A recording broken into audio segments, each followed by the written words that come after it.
নমস্কার, দ্য ওয়ালে আপনাদের স্বাগত। আজ আমাদের বিষয় নির্বাচন চেয়ে বিএনপি কেন এত উতলা হয়ে উঠেছে। বাংলাদেশে বাংলাদেশ ন্যাশনালিস্ট পার্টি বা বিএনপি তারা খুব ঘন ঘন এই কথাটি বলছে, দাবি তুলছে যে কবে নির্বাচন হবে এক্ষুনি তার দিনক্ষণ ঘোষণা করতে হবে। মোহাম্মদ ইউনূস, যিনি অন্তর্বর্তী সরকারের প্রধান উপদেষ্টা, তার উদ্দেশ্যে বিএনপি নেতারা বারে বারে প্রশ্ন ছুড়ে দিচ্ছেন, ভোট কবে এখনই বলুন, নির্দিষ্ট করে বলুন, কোনো রকম ধোঁয়াশা রাখবেন না, কিন্তু হতে পারে এই রকম নয়, একেবারে নির্দিষ্ট করে বলুন ভোট কবে। বিএনপি এই ব্যাপারে বাংলাদেশের চলমান রাজনীতিতে বলতে গেলে একমাত্র রাজনৈতিক দল যারা নির্বাচন নিয়ে একেবারে তুমুল কৌতূহলী হয়ে উঠেছে এবং বারে বারে দাবি করছে যে যত দ্রুত সম্ভব জাতীয় সংসদের নির্বাচন করে নির্বাচিত সরকারের হাতে ক্ষমতা হস্তান্তর করুক অন্তর্বর্তী সরকার। এই কথা মানে কিন্তু অন্তর্বর্তী সরকারের সঙ্গে বিএনপি একটা সংঘাতের রাস্তায় জড়াতে চাইছে, এ নিয়ে কোনো সন্দেহ নেই। এবং সোমবার রাতে ঠাকুরগাঁওতে বিএনপির মহাসচিব মির্জা ফখরুল ইসলাম আলমগীর যে কথা বলেছেন, তারপর আর এই নিয়ে কোনো সংশয় নেই যে নির্বাচন নিয়ে বিএনপি এবার একটা এসপার ওসপারের ময়দানে নামতে চলেছে। মিস্টার আলমগীর যে কথাটি বলেছেন, তিনি দুটি কথা বলেছেন। তিনি বলেছেন ভাত এবং ভোটের অধিকারে পথে নামতে হবে, এবং এই পথে নামাটা কেমন হবে না, এই পথে নামাটা হবে 5 আগস্ট শেখ হাসিনাকে সরকার থেকে উৎখাত করার জন্য যে গণ অভ্যুত্থান হয়েছিল এবং গণ অভ্যুত্থানে যেভাবে লাখ লাখ মানুষ ময়দানে নেমেছিলেন, ফখরুল ইসলাম আলমগীর তিনি কিন্তু বলেছেন যে ঠিক ওইভাবেই নির্বাচনের দাবিতে, ভোট এবং ভাতের দাবিতে অচিরেই ময়দানে নামতে হবে। তিনি বিএনপি নেতা কর্মী সমর্থকদের মানসিক প্রস্তুতি নিতে বলেছেন যে অচিরেই তারা ময়দানে নামবেন এবং নির্বাচনের দিনক্ষণ তারা সরকারের কাছ থেকে আদায় করবেন। আমি প্রথমে এই আলোচনাটি করি যে যে কথাটি মির্জা ফখরুল ইসলাম আলমগীর বলেছেন সেটা কিন্তু সাদামাটা কথা নয়, সেটা একেবারে চূড়ান্ত একটা রাজনৈতিক সংঘাতের বার্তা তিনি দিয়েছেন। এবং মোহাম্মদ ইউনূসের সঙ্গে তারা যে এবারে একটা বোঝাপড়া করে নিতে চান, এই বোঝাপড়া মানে আমি আন্ডারস্ট্যান্ডিং বলছি না, এই বোঝাপড়া মানে হচ্ছে তিনি অর্থাৎ বিএনপি নেতৃত্ব বোঝাতে চাইছে যে এবার তারা বুঝে নিতে চান যে ইউনূস কতদিন এই বিষয়টিকে অস্পষ্ট রেখে সরকার চালাতে পারেন। অর্থাৎ তাকে যদি ক্ষমতায় থাকতে হয়, সুস্থভাবে সরকার চালাতে হয়, প্রশাসন চালাতে হয়, দেশ চালাতে হয়, তাহলে তাকে এখনই বলে দিতে হবে যে নির্বাচনটা কবে নাগাদ হবে। তারপর তিনি সেই নির্বাচনের দিনক্ষণ অনুযায়ী তার কর্মসূচি স্থির করুন যে কতদিনের মধ্যে কোন কাজ তিনি শেষ করবেন। এখন আমি প্রথমে আলোচনায় আসি যে কেন বিএনপি নির্বাচন নিয়ে এত উতলা হয়ে উঠেছে। আমি দ্বিতীয় পর্বে আলোচনা করব যে এই যে বিএনপি যে নির্বাচন চাইছে সেখানে বাধাগুলি কোথায়। প্রথমে চলুন আমরা শুনি যে বিএনপি কেন এখনই নির্বাচন চাইছে। প্রথমত, 5 আগস্ট যখন গণ অভ্যুত্থান হয় তারও আগে থেকে বিএনপি নেতৃত্বের মধ্যে একটা ধারণা তৈরি হয়েছিল যে শেখ হাসিনার বিদায় আসন্ন, এবং শেষ পর্যন্ত যখন শেখ হাসিনাকে দেশ ছাড়তে হয়েছিল তখন তাদের এই ধারণা আরো সুদৃঢ় হয় যে এবার খোলা ময়দানে ফাঁকা মাঠে গোল দিয়ে তারা ক্ষমতায় চলে আসবে। অন্তর্বর্তী সরকার একটি অন্তর্বর্তীকালীন সরকার, এই সরকার অল্প দিনের মধ্যে নির্বাচনের ব্যবস্থা করবে এবং তারপর বিএনপি একেবারে খোলা মাঠে গোল দেবে। কারণ আওয়ামী লীগ তারা এই মুহূর্তে খুবই খারাপ অবস্থা, শেখ হাসিনা দেশে নেই, ফলে বিএনপি মনে করেছিল যে তাদের সরকার গঠনটা যা সময়ের অপেক্ষা। এই কারণে তারা নির্বাচনটা এখনো এই একই কারণে তারা চাইছে যে যত এই দিনটা পিছিয়ে যাবে তত 2-3টে সমস্যা তাদের সামনে দেখা দিচ্ছে।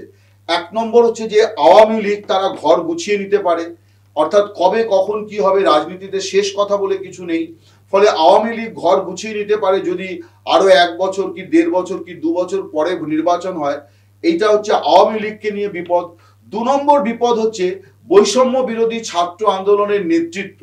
বৈষম্য বিরোধী ছাত্র আন্দোলনের নেতৃত্ব তারা যে জাতীয় কমিটি করেছে, নাগরিক কমিটি, সেই নাগরিক কমিটি মোটামুটি গোটা বাংলাদেশে তাদের সাংগঠনিক প্রস্তুতি সেরে ফেলেছে।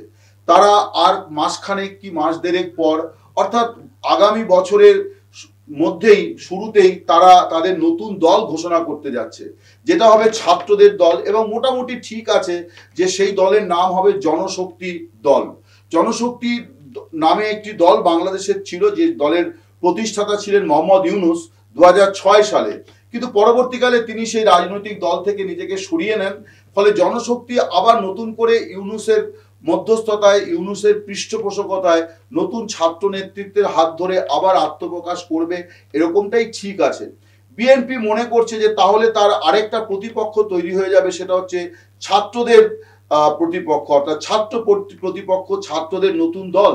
এবং বৈষম্য বিরোধী ছাত্র আন্দোলনের নেতৃত্ব তারা যে কথাটি বারে বারে বলার চেষ্টা করছে, বা তাদের সহযোগীরা যে কথাগুলি বলার চেষ্টা করছেন, তাতে কিন্তু আওয়ামী লীগ এবং বিএনপি এই দুই দলকে তারা মোটেই আলাদা দৃষ্টিকোণ থেকে দেখছে না, মোটেই আলাদা দৃষ্টিতে দেখছে না। তারা মনে করছে যে একটা অপরের পরিপূরক, অর্থাৎ হাসিনা চলে গিয়েছেন, তার জায়গায় যদি খালেদা জিয়ার দল আসে ক্ষমতায়, তাহলেও গত 15 বছর আওয়ামী লীগের শাসনে যা ছিল তাই আবার হবে।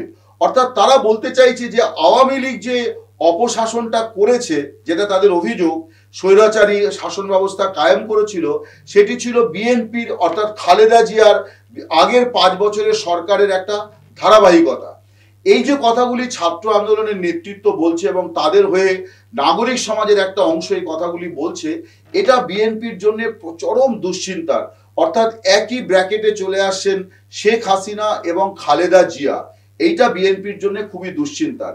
ফলে বিএনপি চাইছে যে ছাত্ররা দল গঠন করে ময়দানে নেমে সংগঠন তৈরি করার আগে, জনমত তৈরি করার আগে নির্বাচনটা হয়ে যাক, না হলে তাকে দুটো প্রতিপক্ষের বিরুদ্ধে লড়াই করতে হবে। এটা হচ্ছে বিএনপির একটি সমস্যা। 3 নম্বর সমস্যাটা বিএনপির একেবারে অভ্যন্তরীণ, যেটা আমি শুরুতে বলছিলাম যে বিএনপির একেবারে শীর্ষ নেতৃত্ব থেকে গলির নেতা সবাই ধরে নিয়েছিলেন যে আমাদের সামনে এখন খোলা ময়দান, আমরা খোলা ময়দানে গোল দেব এবং আমরা সরকার গড়ব।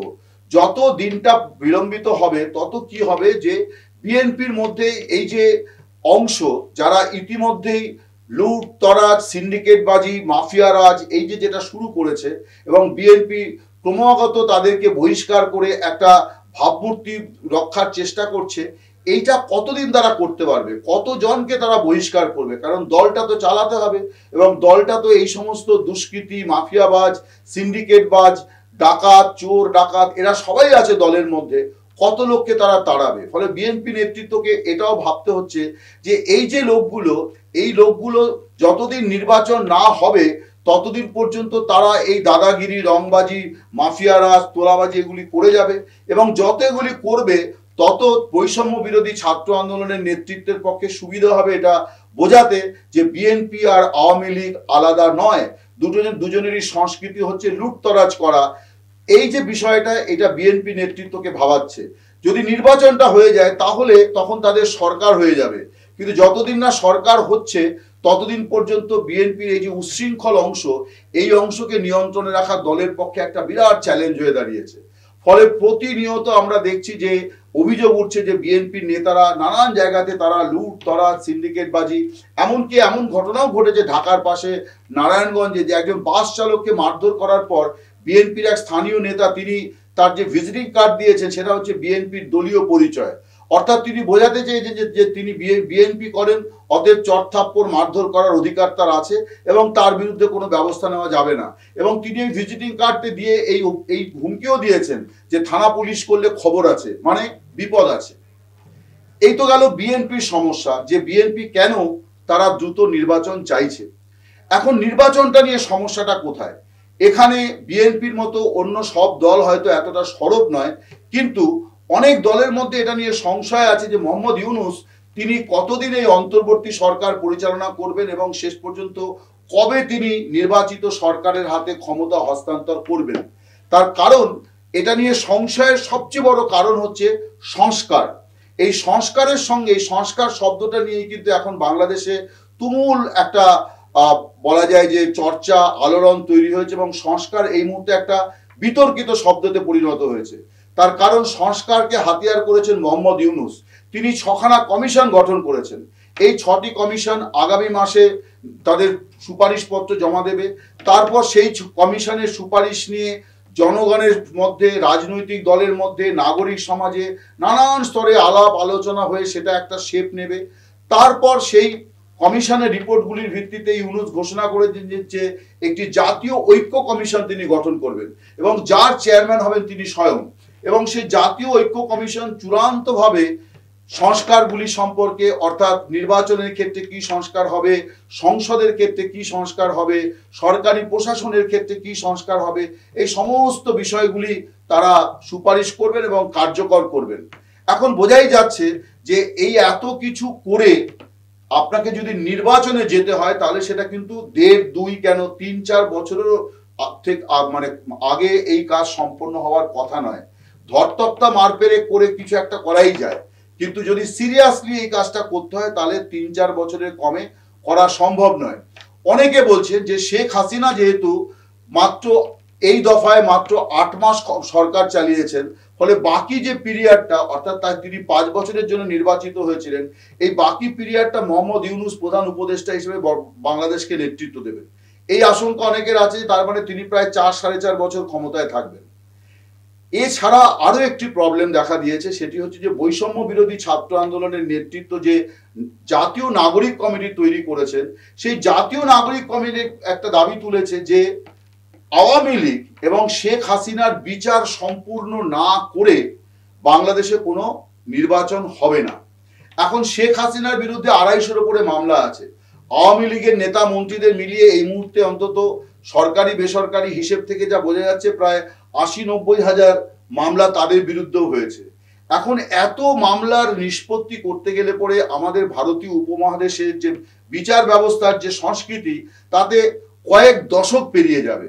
ফলে এই যে কথাটি তারা বলছেন, অর্থাৎ জাতীয় নাগরিক কমিটির নেতৃত্ব, তারা কি ভেবে এই কথাটা বলছেন বা কাদের পরামর্শে কথাটা বলছেন, এটা নিয়েও কিন্তু একটা বিরাট বড় প্রশ্ন আছে।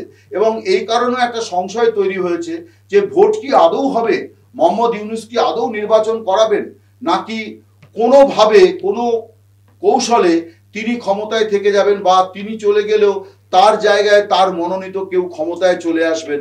অর্থাৎ রাজনৈতিক দলকে ক্ষমতা হস্তান্তর করাটা যতটা বিলম্বিত করা যায় করা হবে, এইরকম একটা দুশ্চিন্তা কিন্তু বাংলাদেশের অভ্যন্তরে অনেকের মধ্যেই আছে, যেটা নিয়ে বিএনপি সবচেয়ে বেশি সরব। কারণ বিএনপি বুঝতে পারছে যে আওয়ামী লীগ এবং বিএনপিকে আলাদা করে দেখছে না ইউনূস সরকার এবং বৈষম্য বিরোধী ছাত্র নেতৃত্ব।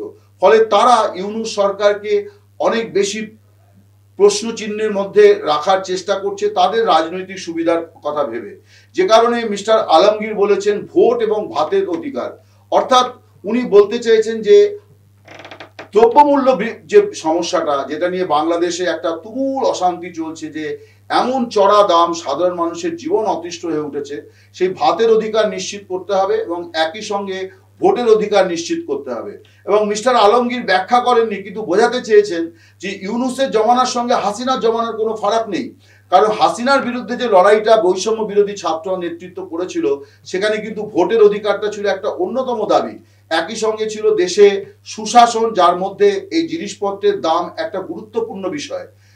আলমগীর যে কথাটি বলেছেন, যে কথা বলে ইউনূস সরকারকে তিনি বিদ্ধ করেছেন, সেটি হচ্ছে যে ভাত এবং ভোটের অধিকার। ফলে বোঝা যাচ্ছে যে ভোট কবে, এইটা নিয়ে একটা সংশয় তৈরি হয়েছে। এই সংশয়ের আরো একটা কারণ হচ্ছে যে বিজয় দিবসের ভাষণে মোহাম্মদ ইউনূস তিনি বলেছিলেন যে 2025-এর শেষে অথবা 2026-এর গোড়ায় ভোট হতে পারে। হবে এ কথা তিনি বলছেন না কখনো। আবার ঠিক তার পরদিন 17 ডিসেম্বর মোহাম্মদ ইউনূসের যিনি প্রেস সচিব, তিনি অর্থাৎ শফিকুল আলম, তিনি একটি সরকারি সাংবাদিক বৈঠকে বলেছেন যে ভোট হতে পারে 2026-এর জুনে। এখন বোঝা যাচ্ছে যে সরকারের প্রধান একটা তারিখ ডেট বলার পরে তার প্রেস সচিব যখন আরো 6 মাস পিছিয়ে আরেকটা তারিখ বলছেন, তাহলে ধরে নিতে হবে যে এটা সরকারের থেকেই সুনির্দিষ্টভাবেই এইরকম একটি কৌশল নেওয়া হয়েছে যে ভোটের তারিখ, ভোটের সম্ভাব্য সময়, এগুলি নিয়ে একটা ধোঁয়াশা তারা রেখে যাবেন। কখনোই স্পষ্ট করে বলবেন না যে অমুক তারিখ বা অমুক মাস নাগাদ ভোট হবে, যাতে রাজনৈতিক দলগুলো প্রস্তুতি নিতে পারে। ইউনূসের এখনকার যে ভাবনা, তাতে বোঝা যাচ্ছে যে রাজনৈতিক দলগুলো যাতে কোনো প্রস্তুতি নিতে না পারে, এই রকম একটা বিষয় নিয়ে তিনি সরকার চালাচ্ছেন এবং ভোটের বিষয়টিকে তিনি সেইভাবে দেখার চেষ্টা করছেন, কখনোই স্পষ্ট করছেন না। এতদিন যেটা লক্ষণীয় ছিল যে বিএনপি তারা যখন এই অন্তর্বর্তী সরকার এলো তখন বারে বারে তারা বলেছেন, তারেক জিয়া বলেছেন, মির্জা ফখরুল ইসলাম আলমগীর বলেছেন যে এই সরকারকে কোনোভাবেই ব্যর্থ হতে দেওয়া যাবে না, এই সরকারকে তারা সফল করে তুলবেন, এই সরকারের পাশে বিএনপি থাকবে। এবং পাশাপাশি বিএনপি তাদের মতো করে তাদের রাজনৈতিক কর্মসূচি করছিল এবং সেই কর্মসূচিগুলিতে কিন্তু তারা সরকারের পাশে থাকার বার্তাই দিচ্ছিল। কিন্তু গতকাল অর্থাৎ সোমবার ঠাকুরগাঁয়ের সভা থেকে বিএনপি সম্পূর্ণ সুর বদলে ফেলেছে। বোঝাই যাচ্ছে যে তাদের যে মধুচন্দ্রিমা, অর্থাৎ বিএনপি এবং অন্তর্বর্তী সরকারের মধ্যে যে মধুচন্দ্রিমার পর্ব শুরু হয়েছিল শেখ হাসিনা বিদায় নেওয়ার পর, সেই মধুচন্দ্রিমা পর্ব এখন শেষ। এখন বিএনপি হাসিনার বিরুদ্ধে যেভাবে আন্দোলন করেছে, তারা এখন ঠিক একইভাবে ইউনূস সরকারের বিরুদ্ধেও আন্দোলনের ময়দানে নামতে চলেছে। যে কারণে মিস্টার আলমগীর বলেছেন যে ভাত এবং ভোটের দাবিতে যে আন্দোলনটি হবে তার চরিত্র হবে অনেকটা গণ অভ্যুত্থানের মতন। ফলে বোঝাই যাচ্ছে যে রাজনৈতিকভাবে বিএনপি কিন্তু মোহাম্মদ ইউনূসের সরকারের বিরুদ্ধে একটা যুদ্ধ ঘোষণা করে দিল। এখন দেখার যে মোহাম্মদ ইউনূস তার এই যে অন্যতম একটি দল তার বিরুদ্ধে যেভাবে নির্বাচন নিয়ে অচলাবস্থা তৈরির অভিযোগ তুলেছেন, সেইটা ইউনূস কিভাবে মোকাবিলা করেন এবং বিএনপি যতটা গর্জন করলো সত্যি সত্যিই ততটা বর্ষণ হয় কিনা, তার জন্য আমাদের আগামী বছরের গোড়া পর্যন্ত অপেক্ষা করতেই হবে। নমস্কার, শুভরাত্রি, সকলে ভালো থাকবেন।